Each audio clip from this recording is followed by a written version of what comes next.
Marwar bulletin देखने वाले सभी दर्शकों को चंद्रमोहन कल्ला का नमस्कार, राम राम, निखम्बा गणिसा।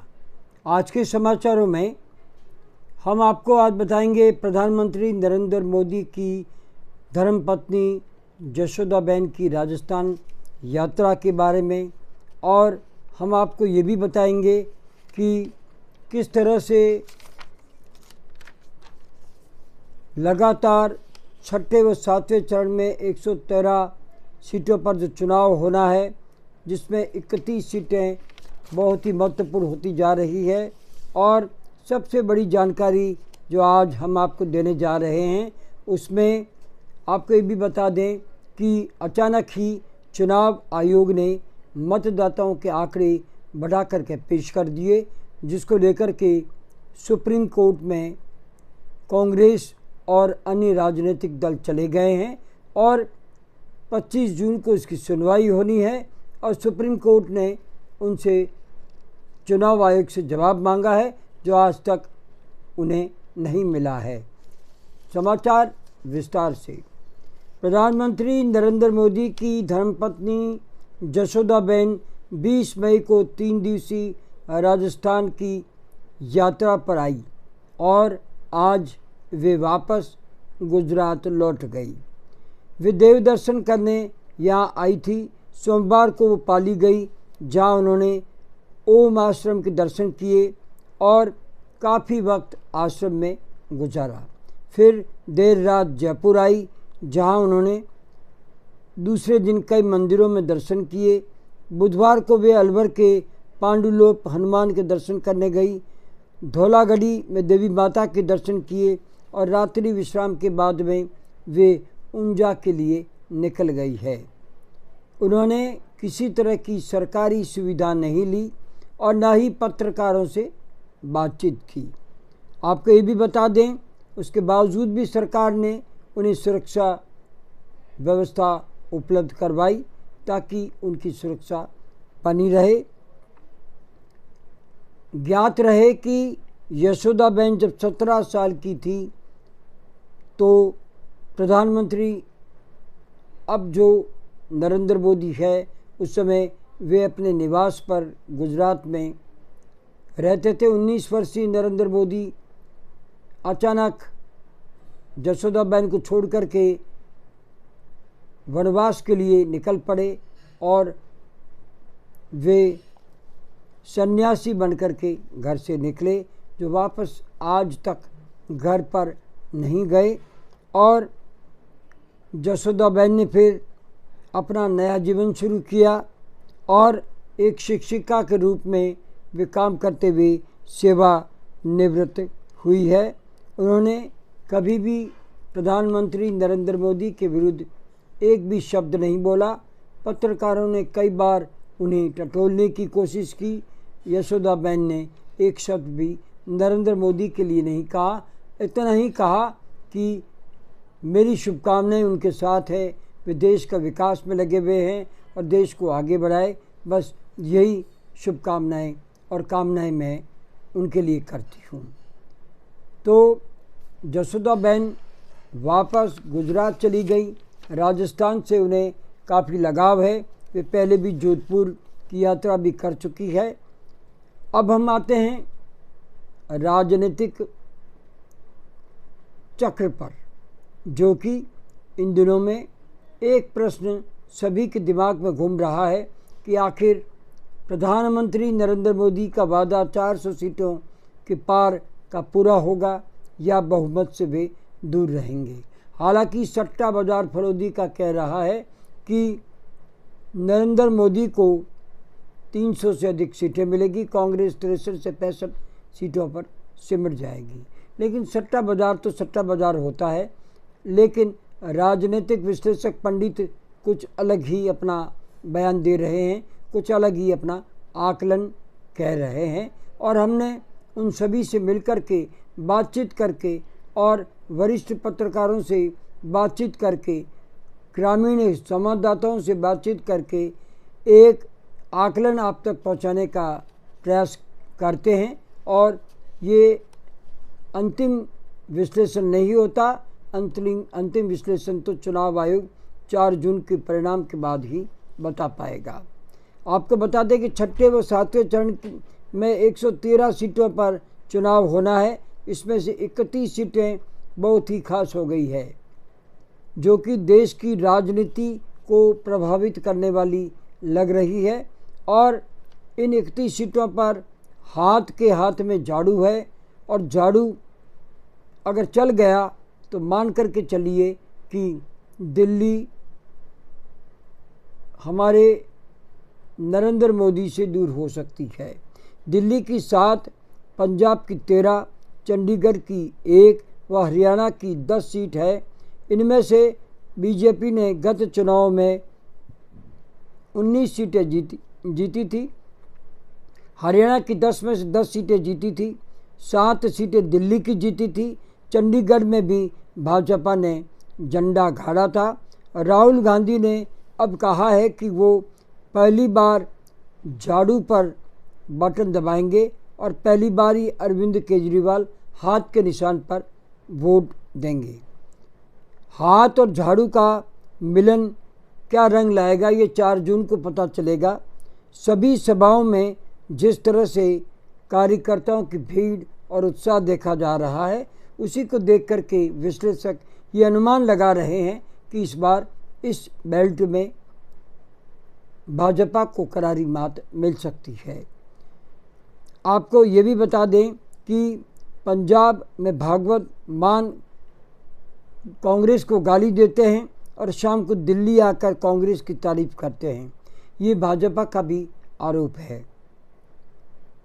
और भाजपा तो इन दिनों जो भाषण दे रही है वो अपनी सीमाएं लांघते हुए दे रही है। तिहाड़िया आ गया, यानी तिहाड़ी जेल में केजरीवाल बंद थे और वे बाहर आए तो उनका नाम दे दिया गया तिहाड़िया आ गया। इस तरह के नारे खूब लग रहे हैं। भाजपा के दिल्ली में 35% और कांग्रेस के 35% वोट हैं। 70% इन दोनों पार्टियों के वोट हैं। 30% फ्लोटिंग वोट है। ये वोट ही असल में जीत दिलाते हैं। और इसमें से दिल्ली में केजरीवाल को पसंद किया जाता है तो केंद्र में नरेंद्र मोदी को। इस तरह से अभी इस समय ये कहना नामुमकिन है कि वास्तविकता क्या है। केवल दृश्य देख करके, भीड़ देख करके आकलन लगाया जा रहा है। अब हम आपको बताते हैं वो बात जो कि सुप्रीम कोर्ट से निकल करके चुनाव आयोग तक पहुंची है। आवाज़ें तो इस देश में दूर तक आ रही थी कि 2024 का चुनाव इस देश में आखिरी चुनाव होगा। विपक्ष ने तो आवाज़ उठाई कि मोदी आते हैं तो चुनाव इस देश में होंगे ही नहीं। लोकतंत्र को बचाने का इंडिया गठबंधन का ये नारा दिया गया। अब तो 5 चरण के चुनाव निपट चुके हैं और 2 चरण के चुनाव बाकी हैं। मोदी का 400 पार का नारा विपक्ष हवा बनाने की बात कह रहा है और कह रहा है कि 272 बहुमत के करीब भी अगर आंकड़ा चला जाए तो बहुत बड़ी बात होगी। हकीकत यह है कि वर्तमान चुनाव लोकतंत्र की अग्नि परीक्षा है और 2019 से 2024 में जिस तरह से 1,07,00,000 वोटर्स चुनाव आयोग बढ़ाने की रिपोर्ट दे रहा है, उससे सभी राजनीतिक दल भौचक्के के रह गए हैं। 2019 में 10 राजनीतिक दलों को 1 करोड़ से अधिक वोट मिले थे, जिसमें भाजपा को 22 करोड़ 90 लाख वोट मिले थे और गत चुनाव में कांग्रेस को 11 करोड़ 94 लाख वोट मिले थे। ममता बनर्जी को 2.5 करोड़ वोट मिले थे। मायावती को 2 करोड़ 22 लाख वोट मिले थे। समाजवादी पार्टी को 1.5 करोड़ वोट मिले थे। वाईएसआर कांग्रेस को भी 1.5 करोड़ और 1.5 करोड़ से कम वोट डीएमके को मिले थे। शिवसेना को 1,28 लाख, टीडीपी को 27 लाख और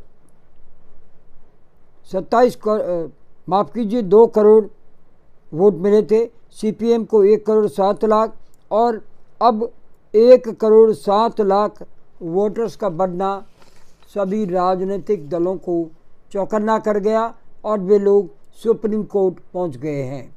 इस पर सुप्रीम कोर्ट में कांग्रेस और सीपीएम ने जब एक याचिका दायर की और उसकी सुनवाई सुप्रीम कोर्ट ने 25 मई को दी है, जबकि 26 मई को छठे चरण का मतदान होना है। और सुप्रीम कोर्ट ने चुनाव आयोग को पूछा है 6% मतदाता अचानक कैसे बढ़ गए। इसका जवाब 24 मई तक देना है और अभी तक ये जवाब चुनाव आयोग ने नहीं दिया। सुप्रीम कोर्ट इस मामले को लेकर पूरी तरह से संवेदनशील है। सुप्रीम कोर्ट बोला रात भर बैठे रहेंगे लेकिन सुनवाई करेंगे, आप तुरंत जवाब दीजिए। आपको जानकारी के लिए बता दें कि पहले चरण में 18,60,000 वोटर्स बढ़ गए, दूसरे चरण में 32,20,000, तीसरे चरण में 22,10,000 वोट बढ़े, चौथे चरण में 33,90,000 वोटर्स बढ़ गए और सभी मिलाकर 1,07,00,000 वोट बढ़ गए। पाँचवें चरण में भी 2% मतदान वोटर्स बढ़ गए हैं। इसकी क्या वजह है, वोट क्यों बढ़ गए, इसका जवाब सुप्रीम कोर्ट में चुनाव आयोग को देना है।